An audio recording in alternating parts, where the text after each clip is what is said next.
Bismillahirrahmanirrahim.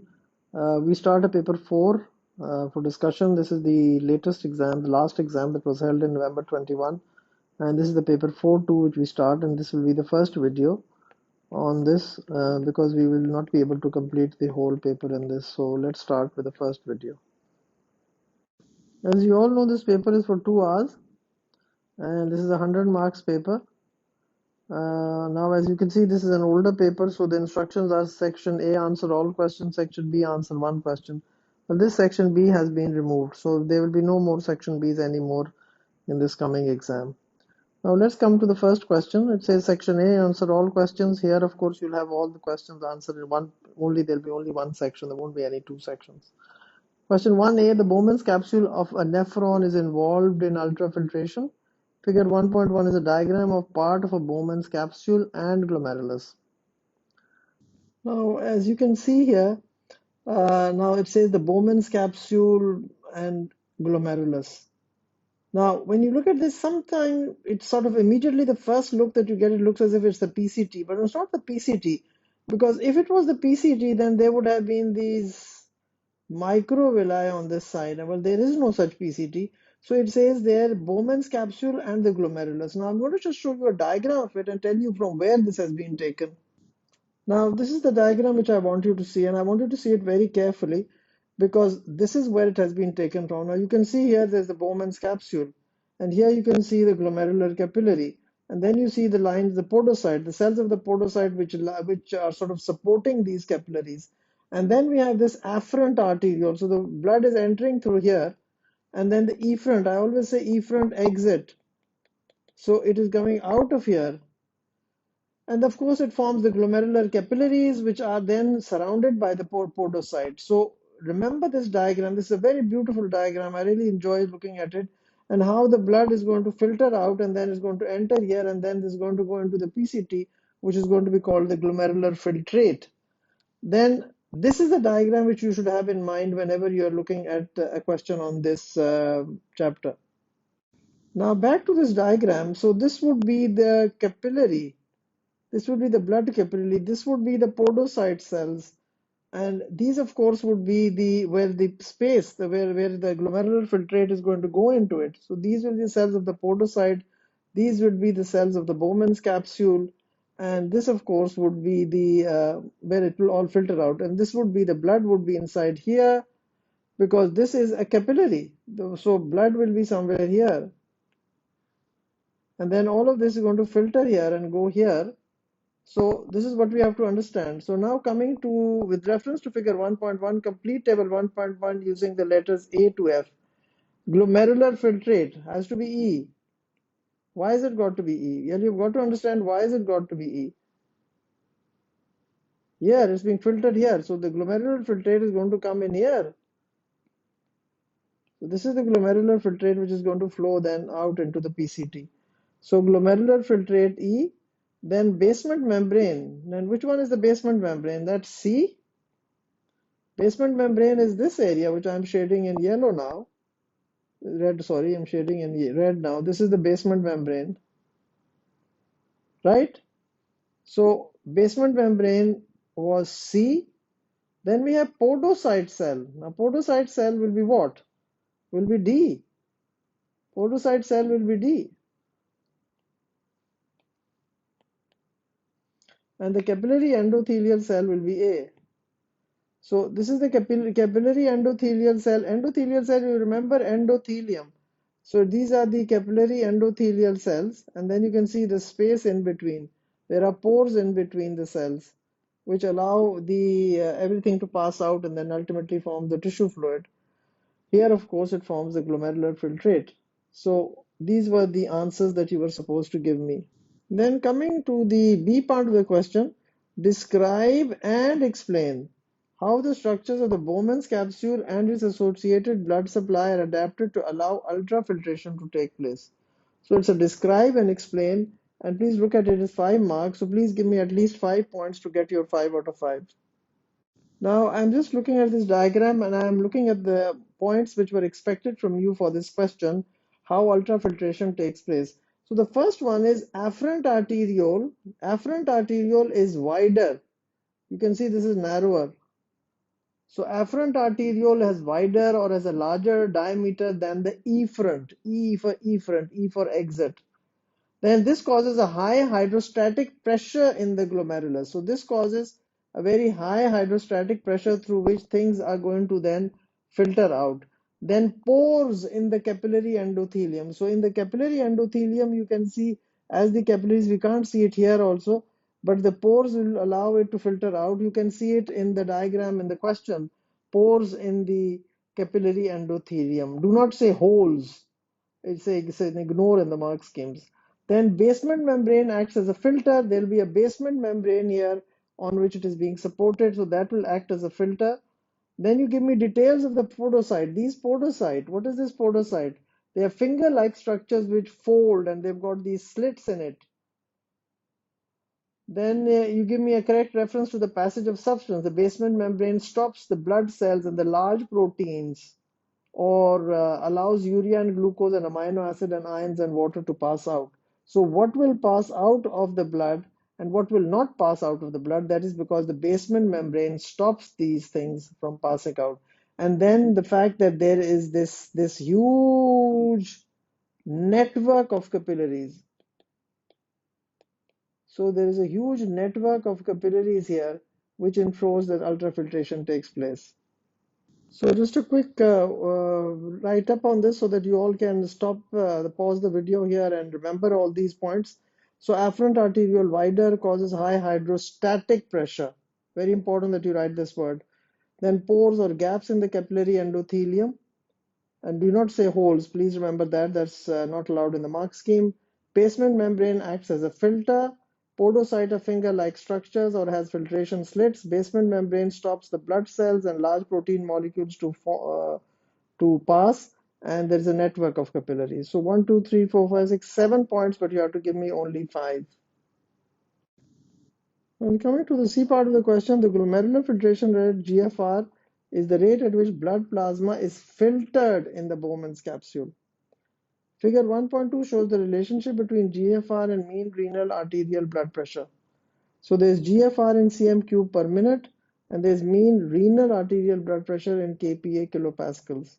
So you can say as the pressure is increasing from 5 till 10, here we have the GFR increasing. And then we have the GFR remaining the same at this point, and then it remains the same. So the GFR remains the same. Here we see the GFR increasing, and then here we see the GFR increasing again when the blood pressure is high. So here this point is high, and it's high between this and 10. Between 10 and 20, it is the GFR remains the same. I said remains constant or remains the same. And after 20 kilopascals, it is then started to increase. The GFR has started to increase.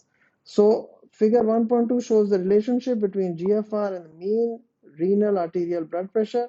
Now they say comment on the relationship between GFR and mean renal arterial blood pressure. Now when it says comment, you've got to sort of tell me a lot of good and bad things, everything what you can see. As mean arterial blood pressure increases, the GFR increases, levels off and increases.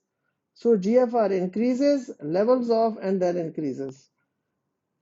Then the second point you could have given me is the plateau occurs at 100 centimeter cube per minute between 10 and 20 kilopascal. So between 10 and 20 kilopascal, it remains plateau or it remains constant between 10 and 20, and that is about 100 cm cube. So this is the point which we are talking about. So the 100, so you told me this in the units were given, you gave me the units here as well, and you got a mark for that. So you had 2 marks for this and you got your 2 marks for that. Then you could have also said plateau is normal or the healthy value. So this is what you had to understand. Then suggest one reason why the GFR of a person might decrease.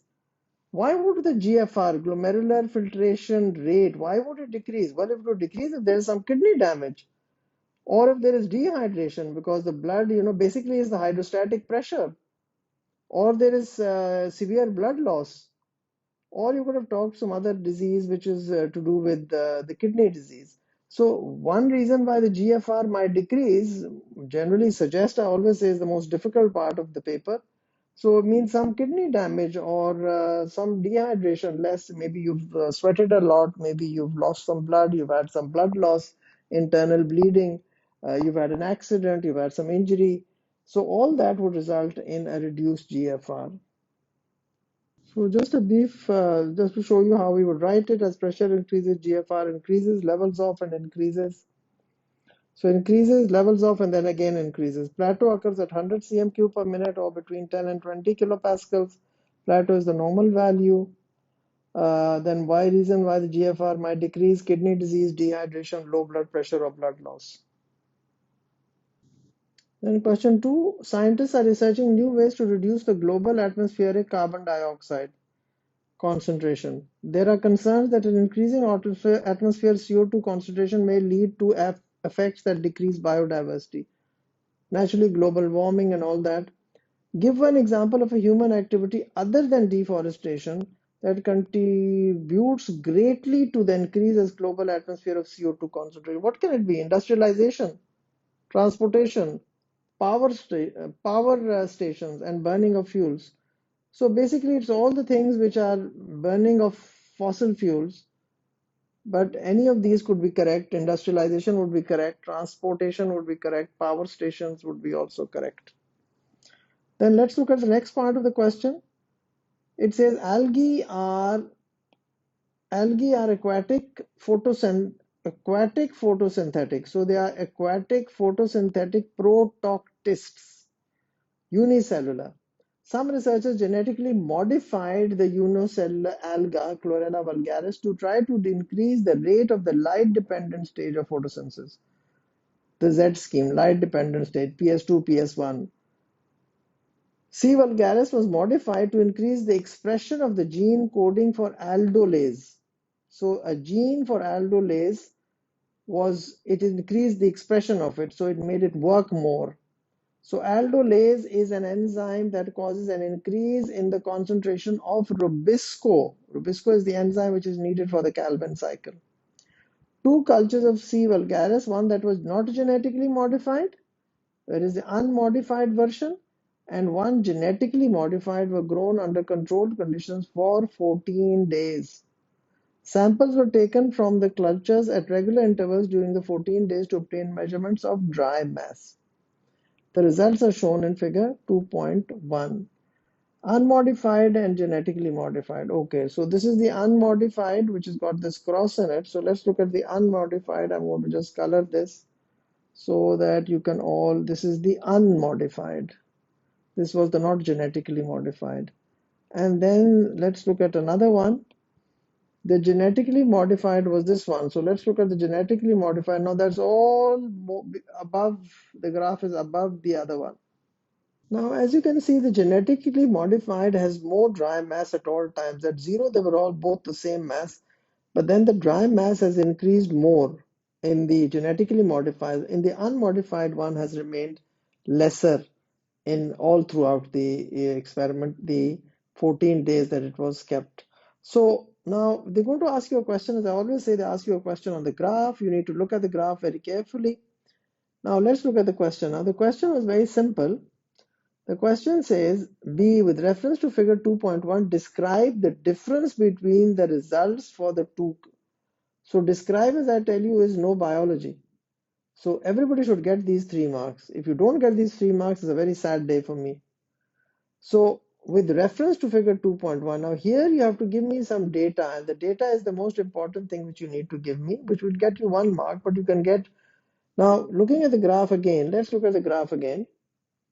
Now, when you look at this graph, what is the point? Genetically modified has a higher dry mass throughout the experiment. Genetically modified has a higher dry mass throughout the experiment. So throughout the experiment has a higher dry mass. This is what we all can see this. Genetically modified has a higher rate or a steeper increase in dry mass. You can see that it gradually, but then it is steeper increase in dry mass. Then the largest difference in dry mass is after day 8.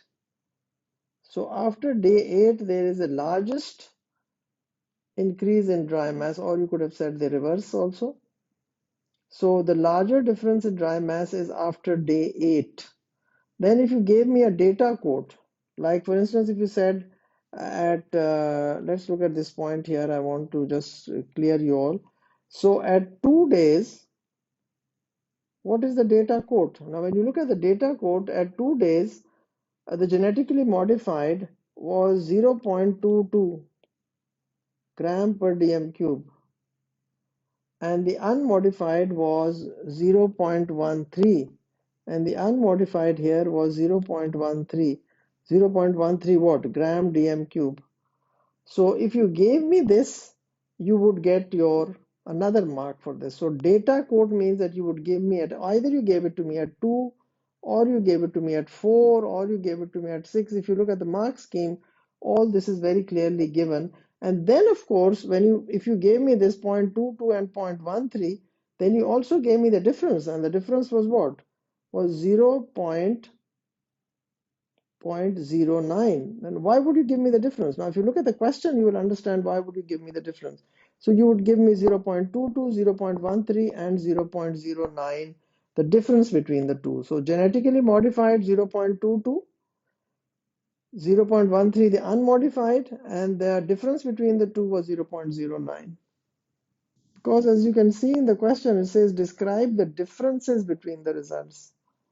So the differences between the results, you have to give me all these points. So just a quick recap: GM higher dry mass, GM I mean is genetically modified, higher dry mass throughout the experiment. GM has a steeper increase in dry mass. The largest difference in mass is after day 8, and then day 2 gave me all the points. Genetically modified 0.22, unmodified 0.13, different 0.09. Now coming to part C, explain how the Calvin cycle was affected by the genetic modification of C. vulgaris. But how did you genetically modify it? Well, you had more of the aldolases. And what did the aldolases? It means more of the Rubisco being formed. As you can see here, was modified. C. vulgaris was modified to increase the expression of the gene coding for aldolase. And aldolase is an enzyme that causes an increase in the concentration of Rubisco. So basically, Rubisco, if they were 100, well, now they were 500 Rubisco. Now let's see how the effect of Rubisco is on the Calvin cycle. So quick revision of the Calvin cycle will help us all. Beautiful diagram of the Calvin cycle, and what is going to happen is carbon fixation is going to increase. So more Rubisco. Rubisco is needed here so that RuBP combines with CO2 to form the 6-carbon intermediate, which is unstable, and immediately breaks into the 3-carbon GP. So this is GP. And then the 3-carbon GP forms 3-carbon. Ultimately, we forget the middle part. It forms TP. So basically GP to TP, and GP needs ATP, GP to needs 6 ATP and 6 NADPH. And then of course we have the glucose exiting it. So twice the Calvin cycle goes, we have one glucose molecule. So GP to TP, and then of course regeneration of RuBP takes place, and we need another 3 ATPs. We needed 6 ATPs here and 6 NADPH here. So if you know this, you can easily do this next part of the question. So explain how the Calvin cycle was affected. So what will happen? More Rubisco means more CO2 fixation, more carbon dioxide fixation. So more GP produced, more TP produced, more regeneration of RuBP, and a greater rate of the Calvin cycle. Carbon fixation is a rate limiting step. Concentration of Rubisco is a limiting factor. So quick recap: more Rubisco, more CO2 fixation. More GP produced, more TP produced, more regeneration of RBU, more Calvin cycle. So Calvin cycle will take place more rapidly. Then D part of the question. Intermediate products of the Calvin cycle are needed to produce organic molecules for use by the cell. Describe how these organic molecules are used by the cell. So what does it make? It makes what? Glucose. So why do we need glucose? Glucose is needed for respiration. So glucose is needed for respiration. Aerobic respiration needs glucose. Even anaerobic needs glucose. Then we need starch for storage. In the daytime, when the plant is photosynthesized, we have glucose. That glucose needs to be converted to starch, because then what are we going to use at night? So starch for storage. Then cellulose to make cell walls. From the same glucose molecule, we are going to make cellulose. And cellulose is needed to make cell walls. Then sucrose for translocation. So basically we need sucrose for translocation, which goes in the phloem. So sucrose for translocation. Then fatty acids to make cell membranes. Same glucose is going to be, so we've got carbon, hydrogen, oxygen, and the fatty acids are going to use to make cell membranes, or we use it for storage. Fats are basically a storage molecule. Also, fats are needed to make acetyl-CoA for the Krebs cycle. Then amino acids to make proteins. So the same glucose will add a nitrate and make amino acid, and we need that to make proteins. And why do we need proteins? Proteins we need for growth and repair. So this is all what you have to give me. So any three of these and you would get your 3 marks. Then coming to the last part of the question, planting large numbers of trees is one way to reduce global atmospheric carbon dioxide concentration. Large-scale culture of genetically modified C. vulgaris could also reduce global atmospheric CO2 concentration. It suggests one advantage of using these instead of trees to reduce global atmospheric CO2 concentration. Well, that's very easy. You see, trees would take a lot of land would be needed to grow trees. Here we can just grow these in the lab. We need a very small place to grow these. So growth rate is very fast. It is easier and quicker to set it up, cheaper to set it up, and does not use useful land, and can culture or grow algae in the lab. So all those points for this 1 mark were possible for you, that faster growth, quicker to set up, cheaper to set up, as they're aquatic, so they do not use any land. We don't have to use acres and acres of land to plant forests. And then, of course, you can culture them in the lab. Then coming to question number 3, during germination of barley seeds, amylase is produced. Describe the sequence of events that lead to the production of amylase during germination of barley seeds. So seed absorb water, embryo, this stimulates the embryo to produce gibberellin. Gibberellin moves to the alluron layer. There it causes the transcription. The amylase gene for amylase is expressed, or the transcription starts to take place, and then the translation of the mRNA results in the production of amylase. And coming to the B part of the question, malting is a process involved in the production of a drink called beer. During malting, barley seed germination is controlled so that the sugars produced during germination can be used in the production of beer.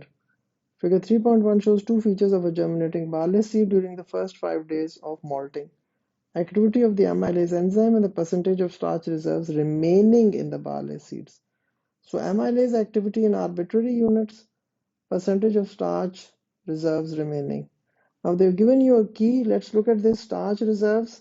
Now the starch reserves are the crosses. So these are the starch reserves, and you can say they are decreasing. So they started on 0 day, and then on 5th day, what has happened is this is the percentage of starch. So please look at it, which side is the starch, and you have to read off figures correctly because you make this mistake all the time.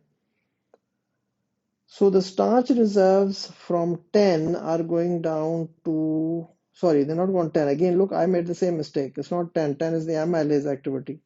So the starch reserves are going down from 100 to somewhere between 82 or 82 or 81. So percentage of starch. Now, when you look at the amylase activity, let's give it another color.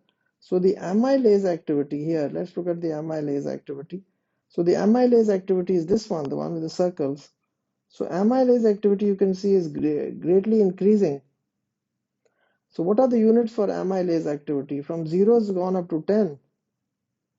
Because this is the amylase activity and this was the amylase activity. So you are going to be bound to be making this mistake, which I just made as well, is that instead of looking at it carefully, percentage of starch was given here, and this is the starch one is the one here. This is the one which is starch. This is the starch reserve. So this was the starch which, and this was 100, and then it's gone down to whatever, 82 or whatever. And then the amylase activity has gone up from 0, and then you're going to read it off where? You're going to read it off here. So it's gone up to 8 point something here, because this is 8 and then this would be 9 would be somewhere here. So it's between 8 and 9, so it would be 8.5. So this is the percentage of starch. You look at the graph carefully. Do not make mistakes like I've just done. Now it says state the precise location of the starch reserved. Very easy. That was endosperm.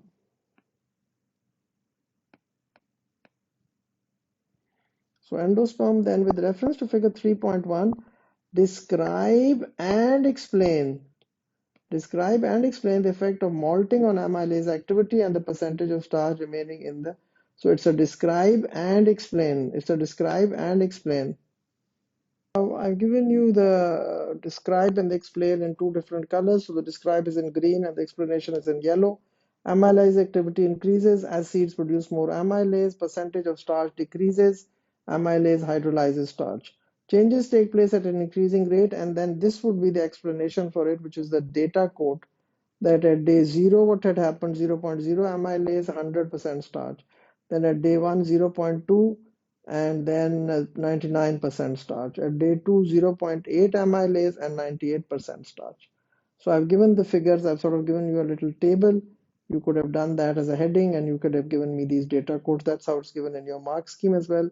Please have a look at the actual mark scheme and just go through it. Part C, in the malting process, germination is stopped before the concentration of sugars in the germinating barley seed exceeds a concentration that causes shoot or root growth. Drying the germinating barley seeds at 50 degrees Celsius is one method used to stop malting. Explain how this method would stop malting. Naturally, it would stop malting because at this temperature, enzyme would be denatured, change in the 3D shape of the amylase, changes shape of the active site no longer complementary, so no enzyme substrate complex is formed, and that would be the very simple answer to the 3-mark question. Then suggest why malting is stopped before shoot or root growth occurs. Naturally, because we don't want the sugars to be used up, and we want enough sugars for the beer production, because we're actually making a drink which is called beer, so we need sugar for that. So we stop it so that the sugar is still there in it and the beer can be made.